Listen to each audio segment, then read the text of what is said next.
Have you ever heard of mitochondria? Well, listen in as I give you the lowdown on what they are, what they do, and how to support them to improve your metabolism.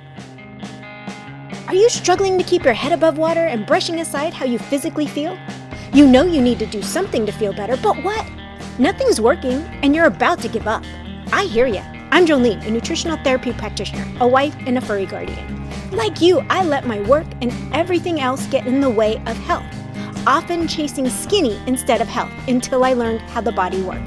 Welcome to Holistic Health Made Simple, where I share all the tips, tricks, and science to set you free from the overwhelm of diet culture and frustration with the ever-changing health rules, going beyond the calorie and diet dogma to equip you to be healthy through simple changes to food, mindset, and lifestyle. If you're ready to stop spinning your wheels and learn how to feel better with changes that work for you, results that are undeniable like more energy, improved mood, better sleep, and fat loss, this is the podcast for you. Pop in those headphones, take a deep breath, and let's get healthy. Hey there. Today, we are going to take a look at mitochondria. If you've never heard of them before, well, that's okay. Many haven't. And when people actually talk about mitochondria, it often gets to that graduate level sciencey where most of us, our eyes just glaze over. But don't worry. I'll break down what they are simply, and then we'll focus mostly on supporting them. So what exactly are mitochondria? They are like these little powerhouses of our cells. Think of them like little energy factories. They take all of our nutrients and then turn them into adenosine triphosphate, which is often abbreviated as ATP, which is basically the energy our cells use to do all the stuff our body does. So think of mitochondria as these hard-working energy wizards, making sure your body stays charged up and ready for action. A really cool fact about mitochondria is that they have their own unique DNA that's completely different than the DNA of the cells where they reside in. So mitochondria are inside cells, our body cells. So our body cells have our DNA. Mitochondria has their own DNA. They're kind of like their own little beings. So it's kind of weird. We have a whole nother body inside of us. Think of it that way. It's kind of creepy too. But these little things are really important to us overall. Besides energy, they also produce heat that keeps us warm, and they also help with weight management. You see where I'm going with all this? When they produce heat, they are breaking down and calling for more to be produced. They're like, hello, it's cold. I need to break apart the bad stuff that's not warming up the body and waving and making more of them. This is where brown fat comes in. And you probably never heard that we have two kinds of fat in our body. But most of the production of additional mitochondria happens in the brown fat.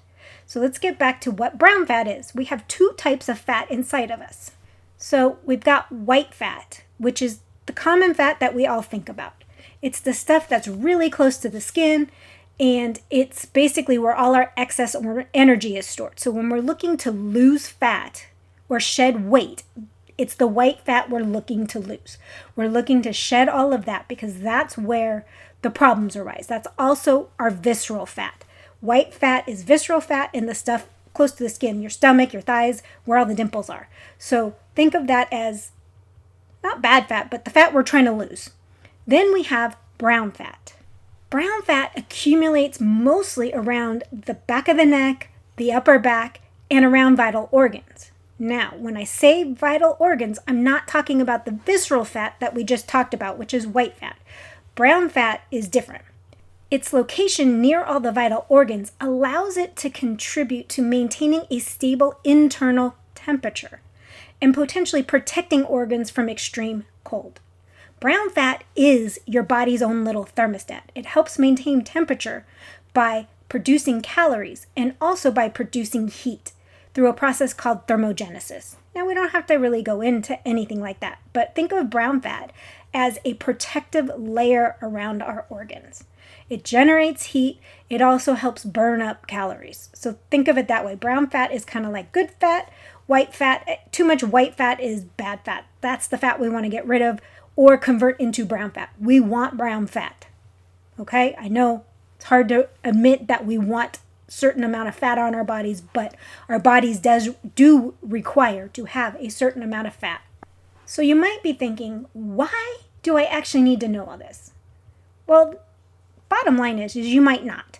But I believe that when you know what you're trying to influence and improve, it gives you a strong reason why to make those changes.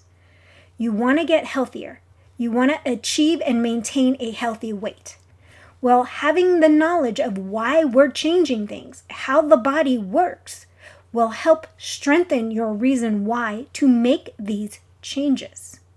For some, even with knowing why and what you're doing, it's still a struggle.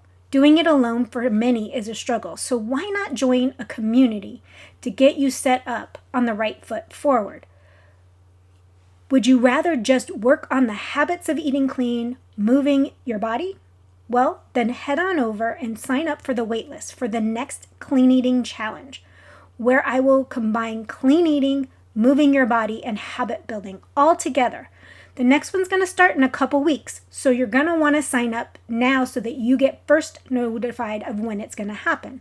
You can sign up at holistichealthmadesimple.com/clean-eating-challenge, and as always, that will be linked in the show notes. This will help you improve your mitochondria, improve your metabolism, improve your health, and help you reach that healthy weight. So you're not going to want to miss out on this challenge. It will be $10. It will be a full 4 weeks. So there will be prizes. You're not going to want to miss it. So head on over, join the waitlist so that you get notified when we have the next one, which is really coming up in 2 weeks. Now, for those of you who are really interested in mitochondria, let's get back to it. They are the things in your body making energy. You know, the things we like to refer to as calories out. The more mitochondria we have and the healthier the mitochondria is, the more energy we produce. You see how this all ties back to metabolism and getting healthy? There is a lot to learn about mitochondria, but as average people, we don't need to know that much about them. We need to know that they're there, and then we need to know how to make them work as efficiently as possible and grow as many as possible. We basically want a lot of mitochondria, and we want them working as efficiently as we possibly can. We want that brown fat raising our temperature, which is a byproduct of mitochondria. We want to burn energy. It's all there for the taking when we do a few things and adjust our habits and our eating. We'll start with the basics of improving mitochondria, and then we'll touch on a few biohacks. The biohacks are a little more advanced, but it's also going to explain why you've been seeing some of these trends around so much. So first up is moving that body. One of the most effective types of exercise to improve mitochondria is the HIIT workout, the HIIT, high intensity interval training. They are like a turbo boost for the mitochondria, but honestly, any movement will help. But don't think you have to do a couple hours of HIIT workouts. You can do 20 to 30 minutes. That will still help your mitochondria, will help your overall health, your cardiovascular health. Remember, mitochondria are in every cell of the body. So they help our organs, they help us burn fat, they help everything. So we want a lot and healthy mitochondria. So moving that body is the biggest way to improve our mitochondria health. And then it comes down to eating the rainbow. Mitochondria love antioxidants. So that means colorful fruits and vegetables. They are jam-packed with antioxidants. So try to include some daily. You don't have to eat in abundance. You want to include a little bit. Also, go for the deep reds, the purples. They tend to have a lot more of the polyphenols and the antioxidants that help boost the health of our mitochondria. So along with eating the rainbow, we want to get in our healthy fats. Healthy fats turn into fatty acids, which mitochondria thrive on. So it's really important that we're getting in those healthy fats. Add in some olive oil, avocado oil, eat some avocados, olives, nuts, fish. They'll all support your mitochondria in a healthy manner. And now we get into some lifestyle factors, things like intermittent fasting. When we don't eat, we give everything in our body a break, including our mitochondria, and that's where they do their maintenance. When our body doesn't have to digest, it's doing its maintenance. And when our mitochondria are doing their maintenance, that's when they produce more. They duplicate themselves. It's called uncoupling, is where they remove a proton and then they couple with another one so that mass produces more mitochondria. And the next two, along with almost everything, comes up all the time. You want to reduce stress. Meditate, pray, yoga, breathwork, all will help in reducing the stress. Reducing the stress takes away the stress on the mitochondria. It just is a win-win situation. You also want to get that sleep in. Work on getting your quality sleep, 6 to 8 hours. Find a nighttime routine that gets you into that habit of getting that good deep sleep. Now we're getting into some that might be considered biohacking. Adding in capsaicin or spicy foods. That breaks down the mitochondria, that uncoupling I touched on briefly, and helps them replicate themselves so that there's more of them. It increases the mitochondria in our system. Utilizing ketosis for periods of time. And I know that's scary for a lot of you because you've heard a lot of the negatives or that it's a fad diet. Being in ketosis is a natural metabolic state.